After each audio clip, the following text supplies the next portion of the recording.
বাংলায় নতুন আশার প্রতিশ্রুতি, তৃণমূলকে তীব্র আক্রমণ অমিত শাহের। পশ্চিমবঙ্গ জুড়ে গভীর নিরাশা তৈরি হয়েছে বলে দাবি করলেন কেন্দ্রীয় স্বরাষ্ট্রমন্ত্রী অমিত শাহ। বিজেপির নির্বাচনী ইস্তেহার প্রকাশ করে তিনি বলেন, এই ইস্তেহার কৃষক, বেকার, যুবক ও মহিলাদের জন্য নতুন দিশা দেখাবে এবং রাজ্যের মানুষের কাছে এক নতুন আশার বার্তা পৌঁছে দেবে। তৃণমূল সরকারকে তীব্র আক্রমণ করে শাহর দাবি, গত 15 বছর পশ্চিমবঙ্গের জন্য কালরাত্রি দুঃস্বপ্নের মতো কেটেছে। তিনি বলেন, বাম শাসন সরাতে মানুষ মমতা ব্যানার্জিকে ক্ষমতায় এনেছিলেন, কিন্তু সেই আশা আজ ভয়ে পরিণত হয়েছে। বিজেপির দাবি, তাদের ইস্তাহারই বাংলার উন্নয়ন ও পরিবর্তনের নতুন রূপরেখা তুলে ধরবে।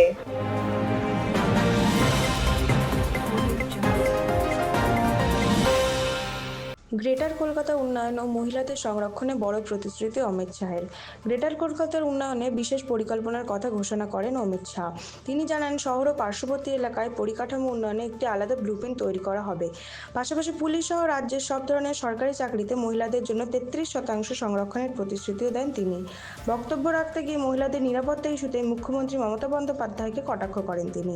বলেন, এত রাত্রে মহিলাদের বাইরে বেরোনোর কী দরকার, এমন মন্তব্য একজন মুখ্যমন্ত্রীকে করতে হবে না বলে জানায় অমিত শাহ।